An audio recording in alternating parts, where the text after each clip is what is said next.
Good morning, everyone. Welcome to another edition of Crowsfoot, brought to you by Northwest College of Construction.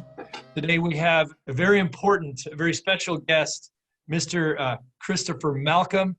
He is a journeyman, he will tell you, but I can assure you he is a master builder, a master carpenter, and probably, if not the most thoroughly experienced tradesperson I personally know.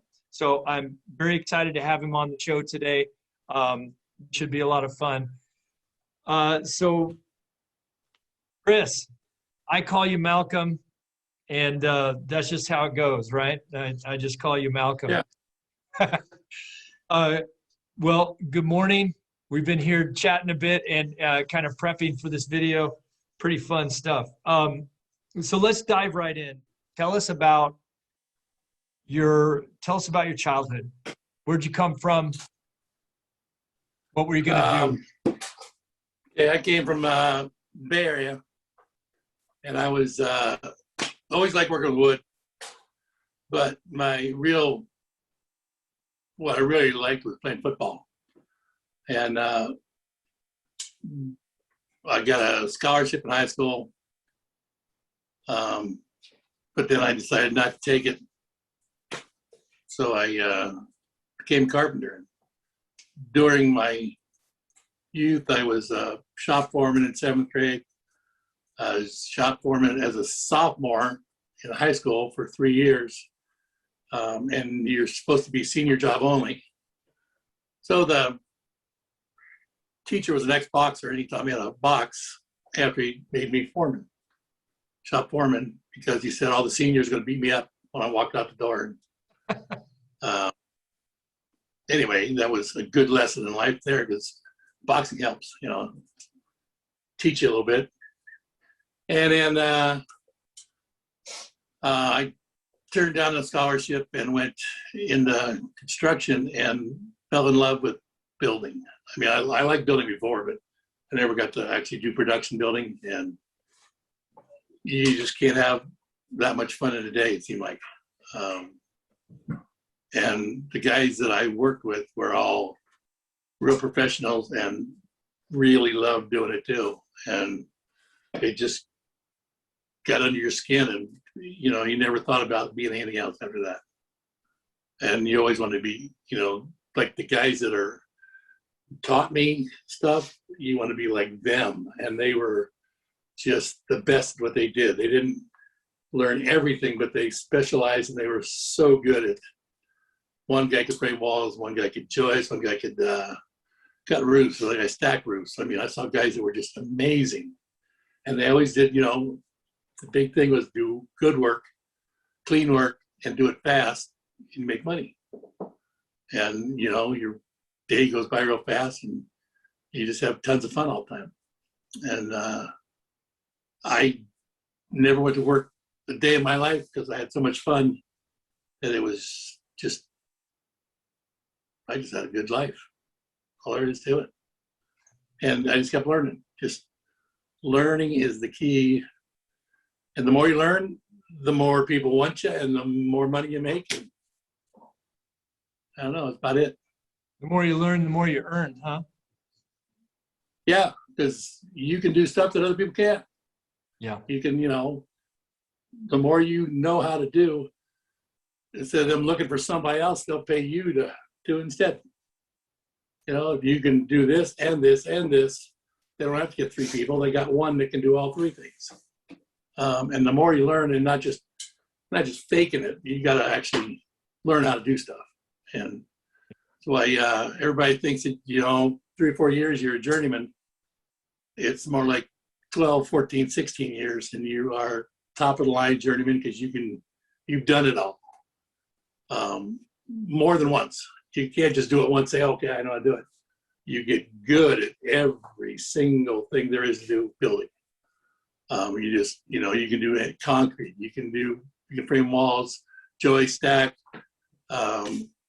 tin, do it with tin, do it with wood, do whatever, because you've done it. I mean, sometimes whenever you're young, you don't want to take time off of work. whenever sheetrockers come into a house, you use sheetrock.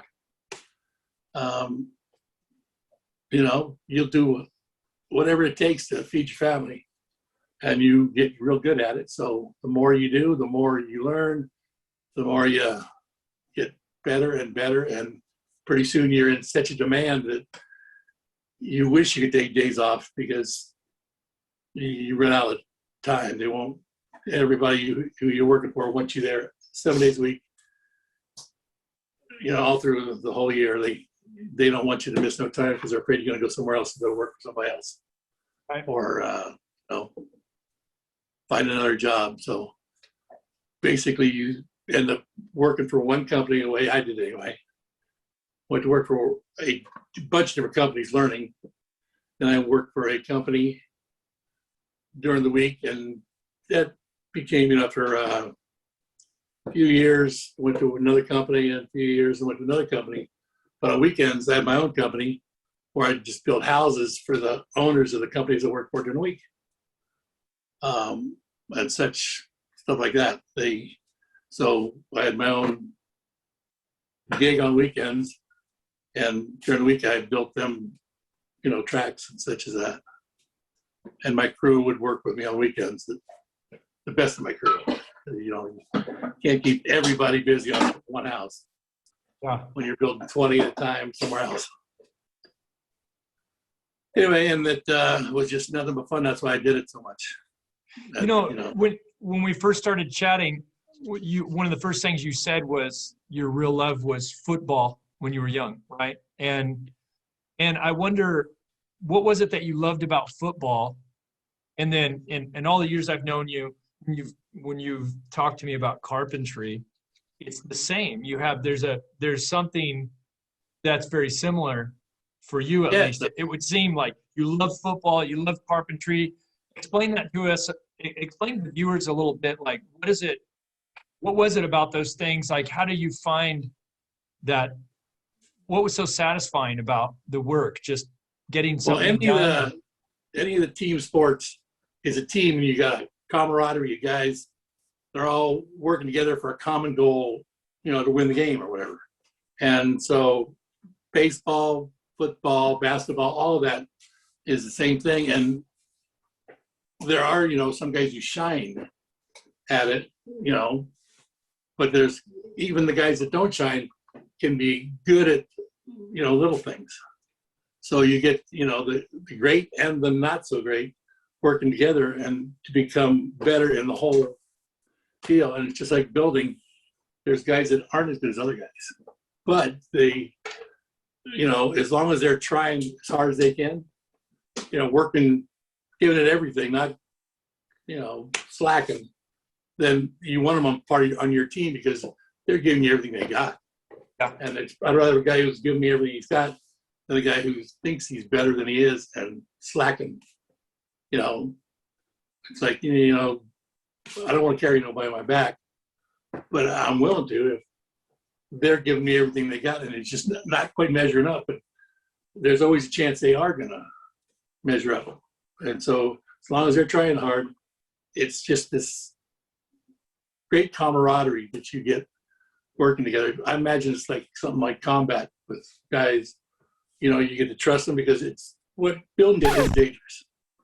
You know, especially when you start getting up 3, 4, 5 stories, and people get hurt. You know, so you got to trust each other, and you got to help each other out. And you know, it's just I think the camaraderie thing is what I really liked about sports and building, because it's a group. You know, and there's girls in the later part of in the 90s on up, there was actually girls doing the carpentry too. In the 70s and the 80s. No, I take it back. In 86, I was on a job. My first female was actually on the job packing studs. And she was awesome. She could take 10 studs and run with them all day. I was like, damn. Anyway, and then it got to be more and more girls, or, you know, women on the job never more than a few percentage points wise, you know, because it's hard on your body for one thing. It wears you out. No matter how strong you are, you are going to get worn out, but it's worth it because it takes 40 years to make it. We have to have hip replacement stuff usually. But hell, you could walk down the street and hurt yourself and not have a hip replaced. You never know. Right.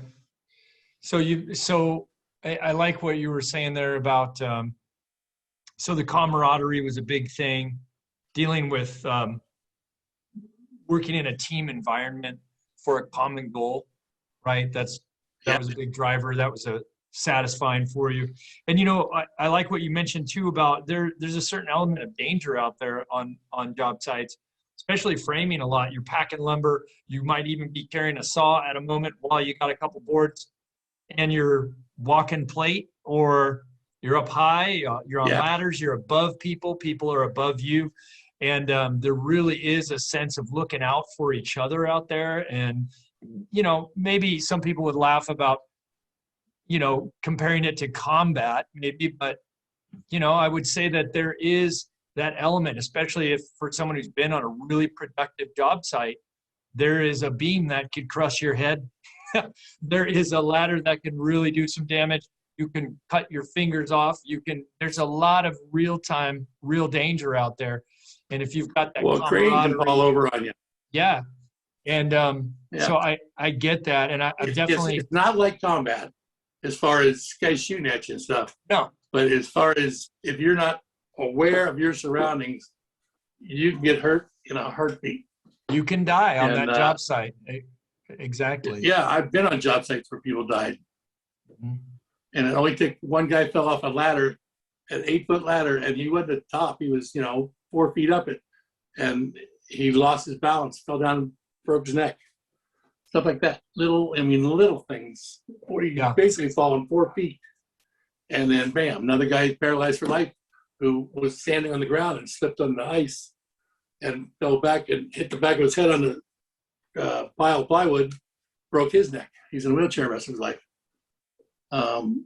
Lots of stuff like that. Guys getting cut and losing fingers. And so that there's a crucible there that you're describing, right? So this is kind of that. It's a total integrated thing that's happening there on the job site that I hear you talk about so often. You've got that level of danger, you have camaraderie, and it's all for getting that work done. It's all about production, right? And to try to get all of that and be safe, right? And still productive, be ahead of schedule, these kinds of things. So I like that. So I can see why. Well, and me knowing you, I know how you feel about these things, but our viewers may not understand a job site and that camaraderie. When you really start getting good at what you do and things start to flow, it is very sportsmanlike, right? And at the end of the day, you sit there and you walk away from the job, you turn around and look back, the whole crew will do it. Might be 20 guys working on something. They'll all turn around and look back and see what they did that day. And it wasn't there 8 hours ago, and now it's there. And it just feels good, and you get a good feeling out of it. You go home, see your family, and next morning you get to go do it again. And just, and that's definitely more rewarding than, sports more than pay. Yeah. And pay what happens? You do just so you live. Yeah. But that's something you do to feel good. It gives you the dopamine rush or whatever. Just go and check it out. Everybody I know that is good at the trade are just so proud that at the end of the day, they just look back and just, look what we did. Yeah. Or look what I did if we're working alone. But it just feels good. It's a very visual and rewarding. At the end of the day, it's rewarding because it's not something like I wrote this stuff in a book. It's like you can see it standing there, and it took a lot of effort to make it stand there like that. And that you did it right. It's not just hacked up. It's done with pride. And they say pride's a bad thing to have, but not if you're building. You're No, supposed to have pride in your work. Otherwise, you're not going to be a good builder. right.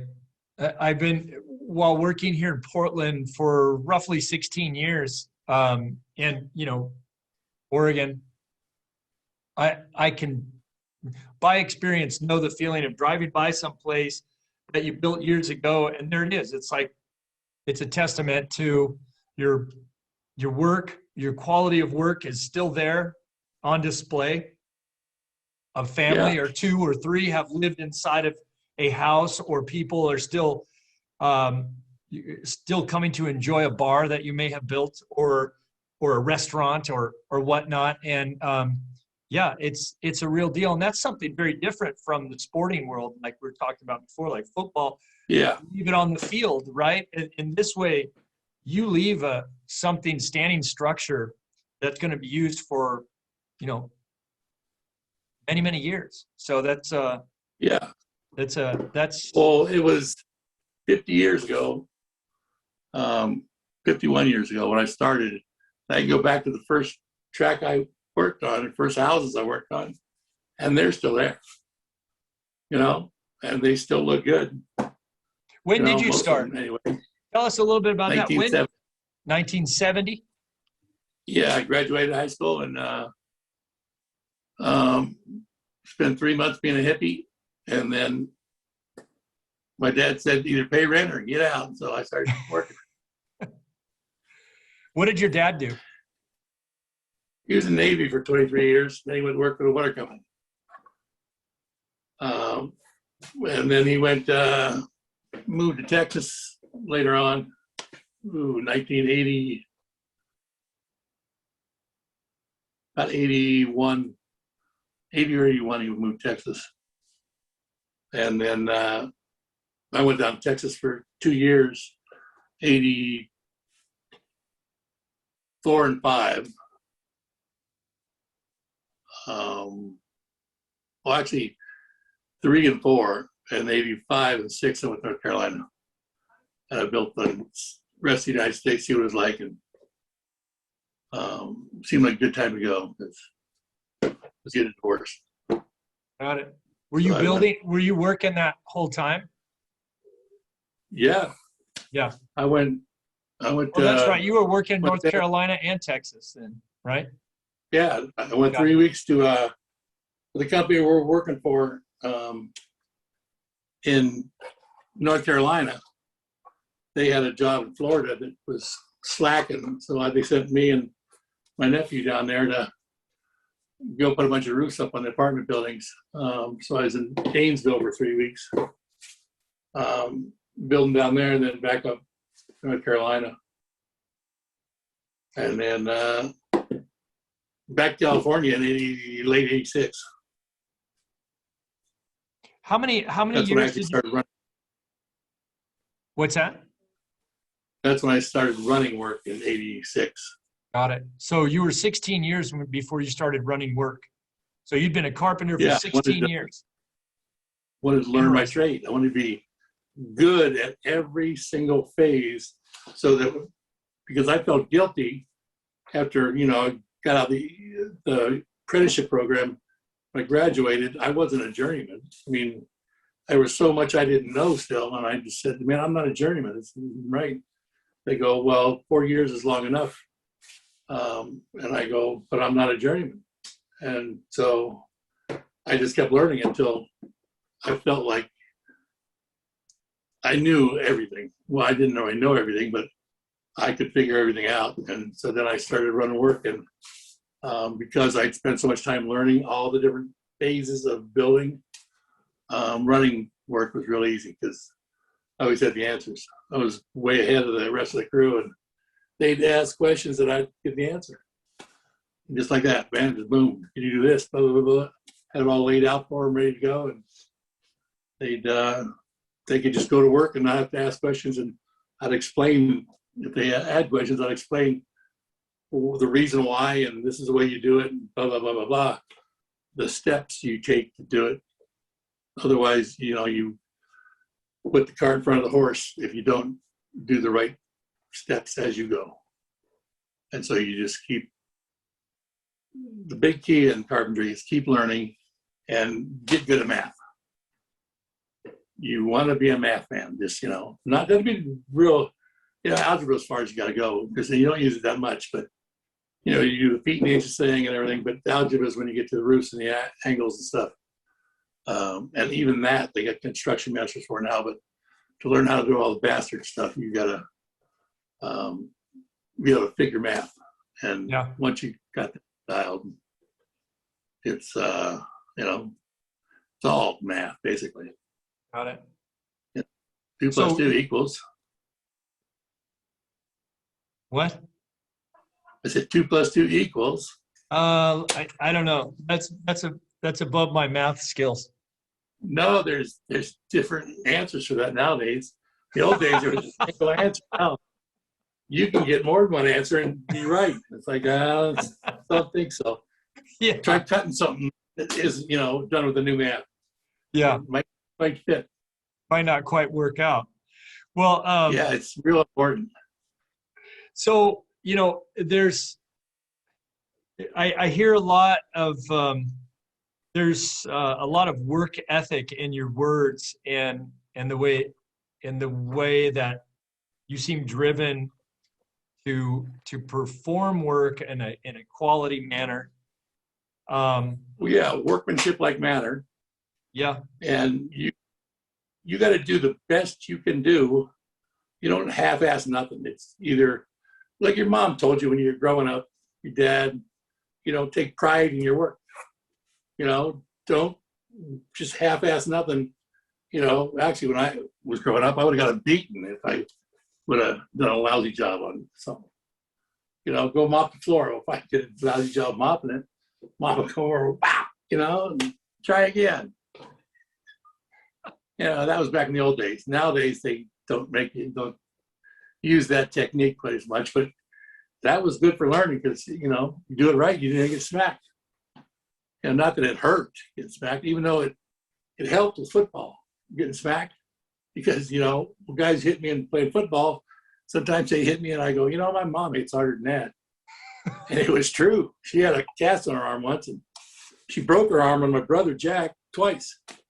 That's why she had a cast. She could hit hard. Yes, her bones could take it as much. And it wasn't abuse. She's either hugging you or hitting you, because she had 7 kids. And by God, it's hard keeping them under control all the time. Yeah. So, I'm the oldest of 8. I experienced that firsthand. Well, yeah, it's, they ought to still have that kind of philosophy with kids. And, kids would be a little more respectful and society would be a little more respectful. And, in my opinion, anyway. Yeah. Oh, I'm old school, though.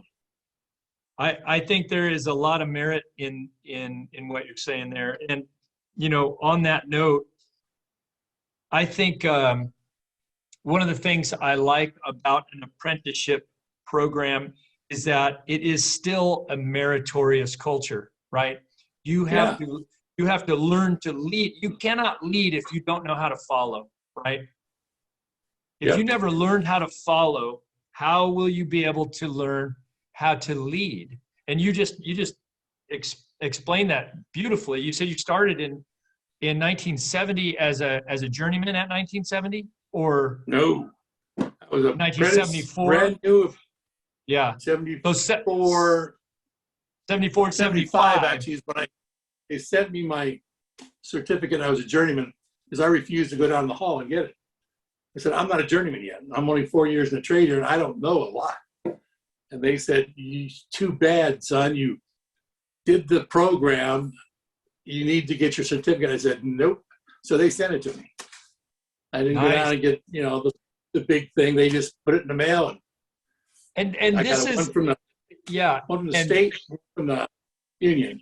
And this is that thing. This is that meritorious culture. This is the quintessential taking pride in your work because you recognize that you could do better and you're striving to do so, right? And you should be paid based on your experience and your achievements, right? Like I know when I was long before I got the privilege to work with you, I worked with a contractor in Placerville, California, where I grew up. And when I first started working with him, I realized my mistakes were costing him material. So because Yeah. I wanted to learn, I forced him to take, whatever it was at that time, $8 or $10 a sheet. If I miscut a piece of plywood, I told him to subtract it from my paycheck, and I had to force him to do it. But to me, it hit me in the pocketbook, and so it made it very real to try to achieve better quality work so that I wasn't wasting the boss's time and money, right? And I don't know, for me that worked, but I had to, like you were saying, they had to send you that certificate. You just went 4 years to become a journeyman, and you didn't think you rated, you weren't ready to be a journeyman. Well, I wasn't, because the guys that, were my bosses at the time and above me, they knew so much more than me. And they were And journeymen. I go, they're journeymen. Yeah. And, I'm still I'm years behind them. I mean, there was no doubt that they were years ahead of me still. And it's like, how should I get the same pay as those guys? Yeah. And How old were you? How old were you in '75? I was 23. I was 2. But I was in 1974. I was already getting offers. Actually, 73. I was already getting offers from companies to be a foreman.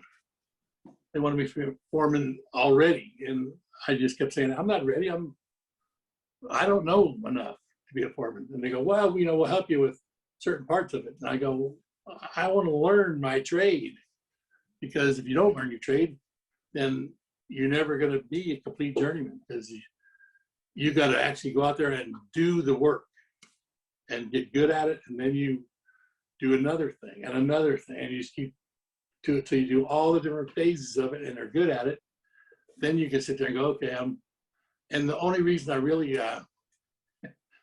became a foreman and started running work is when I was 34, I realized that it was time for me to quit doing production every day, all day long, and start running work, because it's not as hard on my body. Because I figured I was going to wear myself out fast enough running work. But if I kept pounding nails, all day long, every day, then I was going to wear out even quicker. I wouldn't make the 40-something years that I did. And I was right. I mean, as it is, I got 2 hips, replaced, everything, because of the production end of it. But, we're well worth it. Yeah. Because let me say, I want to put something in here too. I mean, you did play football. Yeah. You're not a small man. How tall are you? No. 6'5". 6'5". And, everywhere I go, I'm about 6'3", and I'm usually a head taller than most people when I walk into most rooms. And when I met you, I'm like, wow, this is a big bear of a man. And how at your peak physical shape, producing, high speed framing, and how much did you weigh at that time when you were as lean as you've ever been? 230 pounds. So 230 pounds, the leanest you've ever been, but you also had muscle mass, which is more weight than Yeah, fat. I didn't have much fat. Right. Yeah, I wasn't carrying a lot. So 6'5" at 230 pounds, you're a big boy. Yeah. Yeah. So, Oh, yeah. I mean, Always big. And I guess where I'm going with that is I'm a lighter frame. The most I've ever weighed is about 215 pounds when I was in the Marine Corps. And we were getting it, right? And but I have more of a medium build. Like your bone structure and everything is bigger than me. I guess where I'm going with that is that I'm at 47 now. I do feel a little more rickety than I used to, but I would say if I think at your size and weight, being out on the job site would be a different story, for me. I think I'd be suffering maybe more hip Well, I didn't situation like you did too. I didn't really feel hurt or sore or anything until I was 52 and my first hip went out. And it just started getting pain. And then I realized that over the years it had worn on it, but it was also hereditary because all my brothers and sisters had hip replacements. And I was just, actually wasn't even the youngest in my family. It did tear up my hips a little bit. So it wasn't all carpentry that did it. And most carpenters, if they aren't taught to pick up right, they hurt their backs more than anything else. Right. Because you got to either bend your knees and pick it up, with your legs, or you got to keep your legs straight, bend over at the hips, and pick it up and use your back. Use one or the other, not both. And I was taught to bend over at the waist and do everything from a bent over at the waist position. And you're way faster that way. You don't go to your knees ever. You get to where you can put your palms flat on the floor and twist all the way around behind you and both directions because you're so limber all the time and fluid. Yeah. And my back never hurt. Yeah. So you think you had kind of a hereditary situation, you think, with your hips, and but that was probably aggravated by all the production work you were doing. Yeah, but you gotta remember, my older brother Bob was an engineer, and he had his hips replaced before mine. He was in his late 40s. Yeah, very good point. And I tell apprentices this all the time. They're worried about their bodies, and from my experience, I've also competed snowboarding, skateboarding. I've done an awful lot of surfing. I did a lot of ground pounding in the Marine Corps. I know that the worst physical shape I have been in is from sitting. I know. Oh, yeah. Because you don't have the blood flow. Your blood's not flowing. You're not, no endorphins happening. You're not getting cleaned out, And you hit it right there. So your brother had his hips replaced before you, and he had a desk job. Yeah. And I started feeling like 48 years old. My left hip wasn't feeling, that was my right hip. I started feeling it. And then 52, they replaced it. But it wasn't, it was partly because of working, but mostly it was just because me being a Malcolm. My two older brothers and two older sisters have had their hips replaced, and myself. So my younger brother, I'm not sure, I don't think he's had his replaced. He's never done anything in his life though. And my younger sister, she got crushed by a horse, and so she died a long time ago, 10 years ago or so. But her hips were fine when she was still young. She got a blood clot from getting mashed by a horse against the barn. But she did have the biggest funeral in Laytonville, California it ever had. There's a town of 200 people, and they had 800 people show up for the funeral. Wow. They had to have it at the rodeo grounds. And then they renamed the rodeo grounds after her. Yeah, she's real popular in Northern California. She was the horse lady. What's her name again? Michelle Franklin.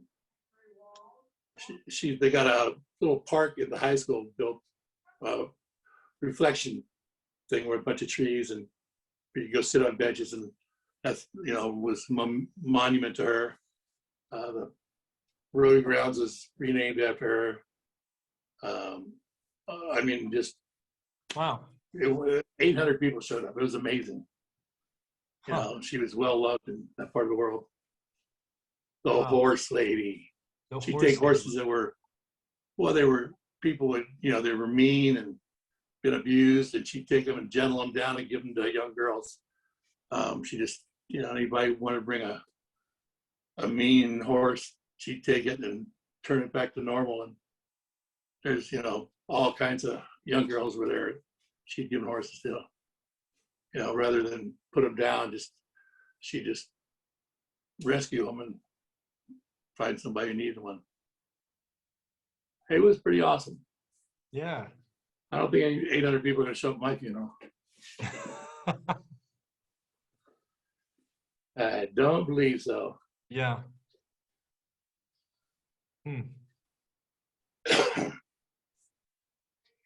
What about Even though I bet you I got 800 people I taught to be carpenters.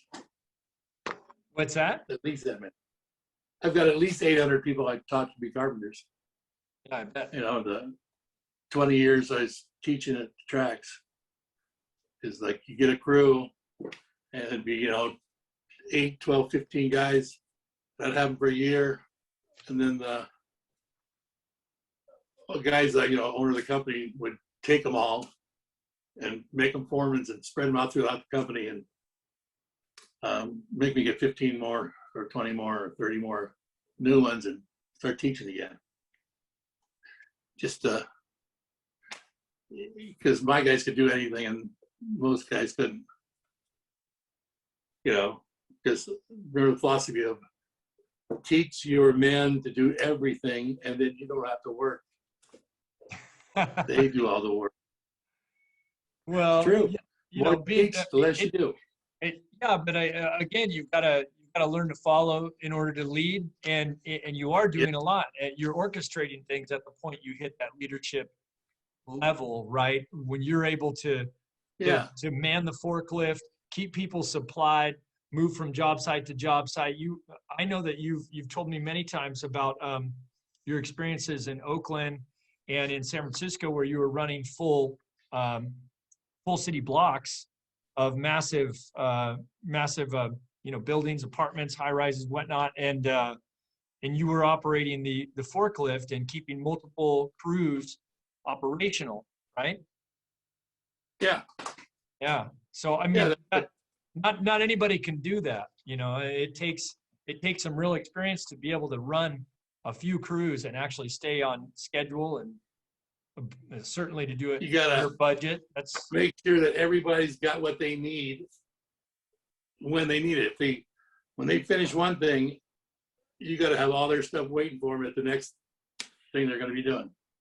And it's just, you got to just think, go ahead, always, it's like anything, you're good at it. Once you're a good carpenter, then you know what a carpenter needs as you're doing stuff. So you can, do it for a bunch of people. You just got to, and you're not doing everything on the job. You're doing a lot of it at home. Your plans are worked on at home so that you can just roll them out and there they are. This is what you're doing. And here's your list of materials and it's all sitting right over there and that's where it goes, and yeah. And to the average crew leader, someone who's really earned their wings, if you will, they know exactly what you're talking about. But there's a lot of misconception out there. A lot of people think, well, hey, I learned how to use this estimating tool online, or I went to a business class, and I had an architect person I know, and one day she told me, after working for a company, she had been asked to be a foreman, and I thought, oh, that's very interesting. I said, well, what do you actually do? And she says, well, I don't swing the hammer. I tell the people how to swing the hammer. And I thought, well, have you ever swung a hammer? And she was like, well, no. And I just pondered on that for a moment. And I thought that's very interesting. So our culture these days is, we have a lot of that. You have management who may not be always as experienced as they need to be, or they're, because of the high demand for management in the construction industry, a lot of people are getting that next pay increase or that next title, and very often not ready for it, and that's unfortunate. And that's where that whole, this is a meritorious process. You have to be vetted and you have people's lives in your hand. I mean, you make big mistakes, that trickles down and can end up to a safety problem or certainly a production issue, right? So, yeah. yeah. you gotta go after being good by, you know, attacking it every day, getting practice. And I mean, when people wouldn't teach me stuff, I'd lie. And they'd say, like, one job, they asked when I came, me and my partner, he had 3 months in the trade. I had 1 year in the trade. And the guy goes, "Can you cut a roof?" And I go, "Oh, yeah, no problem." Well, it's like lying. But all I had to do was, there was trusses on half the building. And all I had to do was put a string down the truss, and it went across that plate. And I could measure from one wall to the other wall. I knew how deep I had to cut here. So my partner and I started doing them, and we did 3 the first day. And there was 2 journeyman crews who were doing 1 a day each, and the foreman laid those guys off and said, "You guys are going to do the rest of these by yourselves." And okay. And so we were gung ho, and we started doing them. And then come Friday, we get paychecks in their journeyman's pay. Yeah. And I'm going, "This isn't right. I'm a 70%er, and he's a 60%er. He goes, "You're doing journeyman's work, you're getting journeyman's pay." That's right. Oh boy, thank you. You know, and How much was twice as much. yeah, how much was Twice that as back much. then?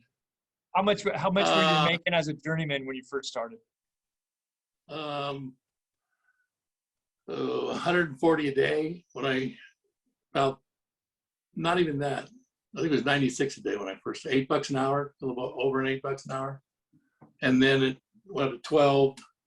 I started work. I worked non-union for a little while and got paid, you know, about $12 an hour. So I went back to the tracks, and total we wanted 140 a day. And by then there was 120 a day for regular journeyman, and we were getting pretty good, my partner and I. And we started, you know, sheeting roofs and doing a bunch of stuff for the guy. And he goes, well, I go, "Well, I want to do some siding, you know." So he let us do some siding on one, and the other siders are going, "You guys are making a killing, man. We're getting $10 a sheet for this, and you guys are just racking it out."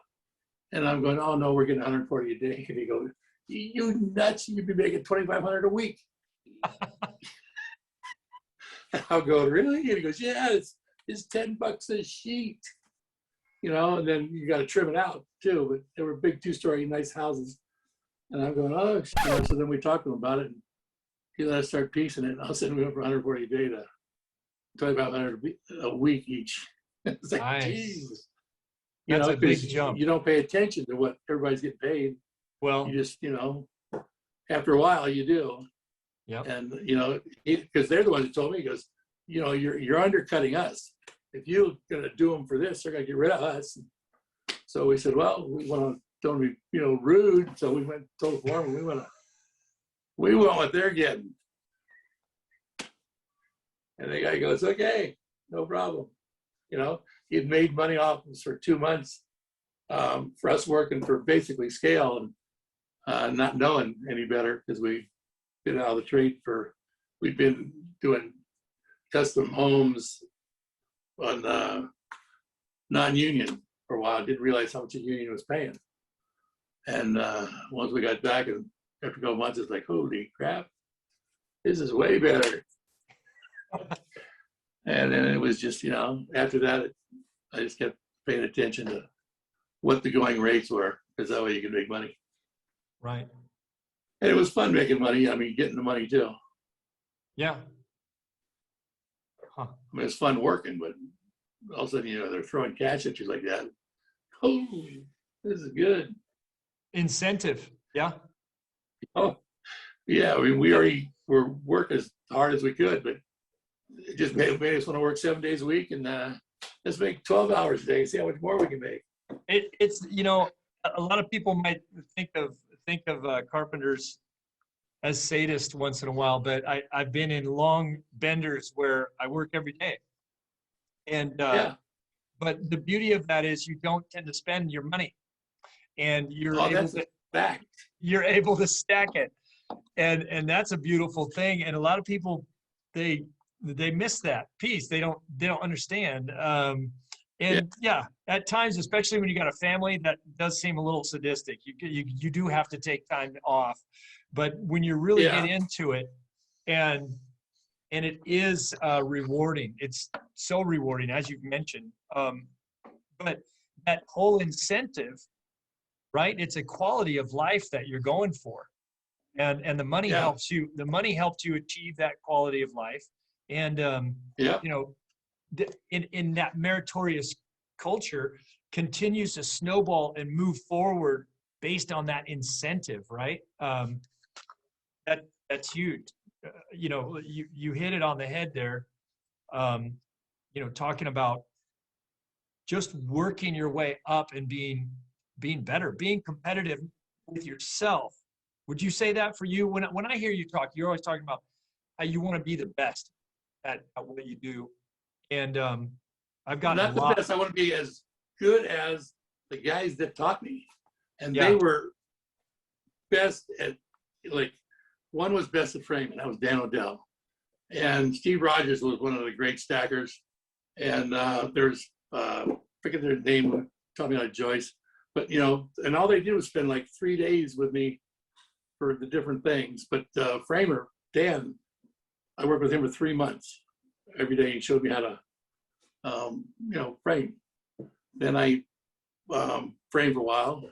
And once I got good enough, you know, by myself framing on the tracks, I was leaning on a second floor. Your apprentice, you do second floors. Journeyman do the first floors. So I'm upstairs and I'm leaning against the window. I just got done framing a house. And the foreman goes, what are you doing? I go, well, I'm tired of framing. I want to stack. And he goes, yeah, I always knew you were a stacker. He goes, come on. And that was the last time, well, it wasn't the last time I was in production lineup, but it was, I've gotten to where I could keep up with big boys framing walls. So then it was time to move on and get good at the next thing. And then the next thing, and you gotta, you know, took 8 months of framing walls to get where I could, you know, I wasn't as good as them, but they considered me in the, you know, on the same playing field. They weren't embarrassed to have me in the lineup with them. Well, and that's the process in the union. Much as the school is here, it's an apprentice program where you're going to start building those walls down below, or learning floor system, wall systems, roof systems, and pretty much. Well, it depends on what the company needs that you're going to work for. Sure. When I went to work for the company where Dan was working, I was working with a stacker for about a month, and he quit and got me to work for Dan. And I'd already worked with Dan's dad earlier. And so when he sees me, when I'm sure asking Dan for a job, and Dan's go, what can you do? And I can do anything, you know. I'm 19 years old and just, you know, I can do anything. And he's looking at me about to send me on my way. And his dad comes around the corner and sees me and goes, Stud, where you been? He goes, his son, I didn't know it was his son, Dan was his son. And he goes, put it with me, you know, just like that. And so I went to work with Dan's dad on Dan's job, sheeting and subflooring. That's all I did for the next 3.5, 4, 5 months was we sheeted everything and did all the subfloors, this big apartment track. It was, you know, apartment complex. We're building, that thing went on for months building it because it was just never ending.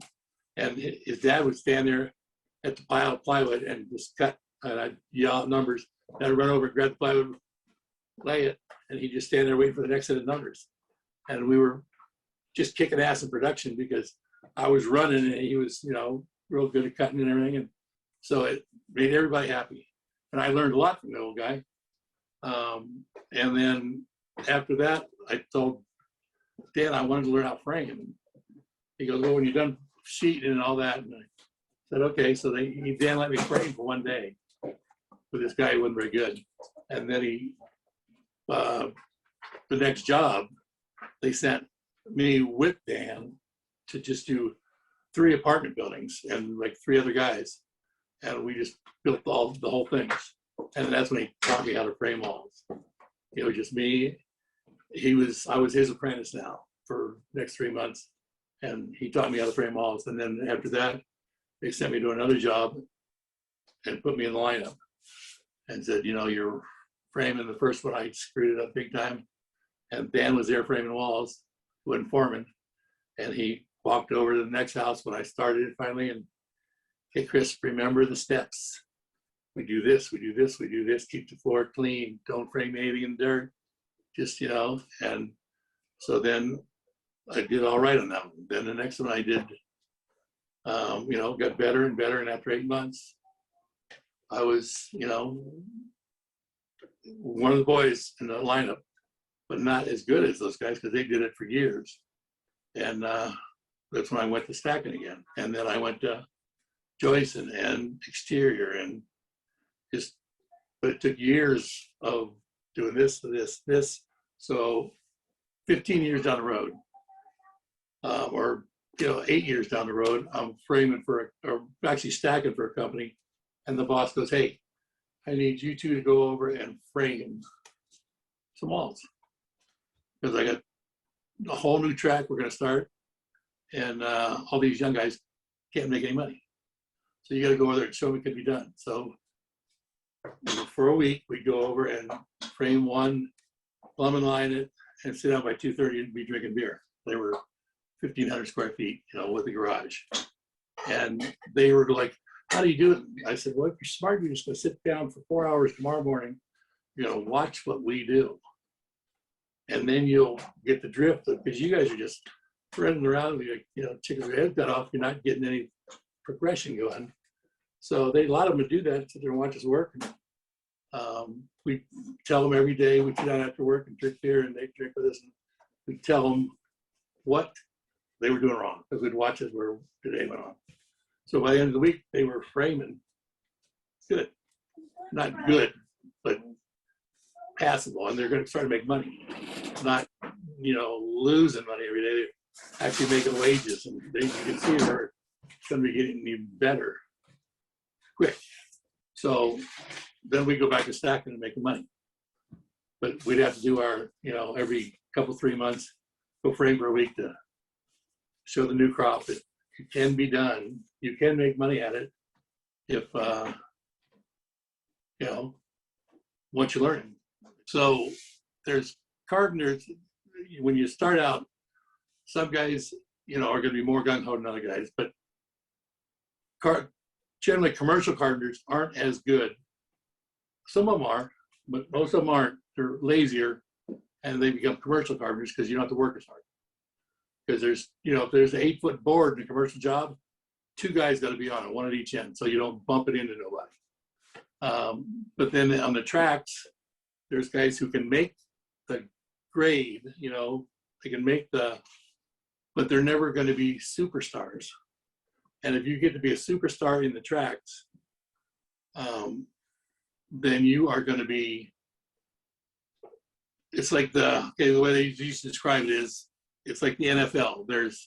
If you make the tracks, then you have made the NFL in carpentry, because you're doing high production, but all clean work. You got to be clean, not just hacked up, clean, high production work. But then there's guys that do that and make it look easy, and they're like the superstars in the NFL, who they just, seems like you look at him and go, how in the hell could he go that fast? And you go look at his work, and his work's, it's just beautiful. Yeah, not supposed to say that. All right. Well, we've covered a lot of different stuff today, and I think we could go on and on and on. So we're going to do this again for sure. And I just want to, say thanks again for taking the time to come out here and do this little show with us. Malcolm, as always, it's been a pleasure. And you have any last words, final thoughts? Nah, just thanks for having me, and say hi to the family for me. And I really do, I'm good seeing you. I mean, I actually get to see your face this way. Virtual reality, yeah. Yeah, but I'm over in the East Coast right now, so. Yeah. And we'll have to. I think we got a lot more that we can do here, and I want to do some how-to stuff with you as well. So, Yeah, I enjoy talking about it because, like I said, my whole life was it, and I got a million stories and a million, ways of doing things. But there's only one right way to do it most of the time, and if you want to, make a good living at it, and be prepared before you even walk on a job. You should have it built in your head. If you're the boss, it better be in your head before you even get there, because you don't want to waste time telling people, how to do it or what, figuring it out on the job. You don't want that. You want to just walk on there and just say, okay, you're doing this, blah, blah, blah, blah, you're doing this. And you're just, feeding them lumber and doing whatever and doing whatever. But you don't want to, you got to have it. If you're the boss, it's in your head. And you're going to get into their heads as time goes on. But, you'll be a week ahead of them all the time if you're going to make lots of money. And you'll enjoy it more. It'll be more fun. You won't be, tearing your hair going, oh my God. You'll be. So be prepared. You'll be in a great mood all the time. Yeah. You have better attitude, and then you can complete more work. Yeah. It just cash more checks. You're not thinking on the job other than you're just going through the numbers because you already got all the numbers figured out. That's the way it's supposed to be. And if it is, boy, you'd be amazed how much faster you are when you don't have to stop and all your crew doesn't stop and look at you and wait for you to give them an answer. Right. Very bad. Well, let's we're gonna do another one here soon. So yeah, like I say, I got plenty of time. All right. Nothing but time most of the time. Christopher Patrick. Old ancient repping Aloysius. Don't forget the Aloysius. Christopher Patrick Aloysius Malcolm.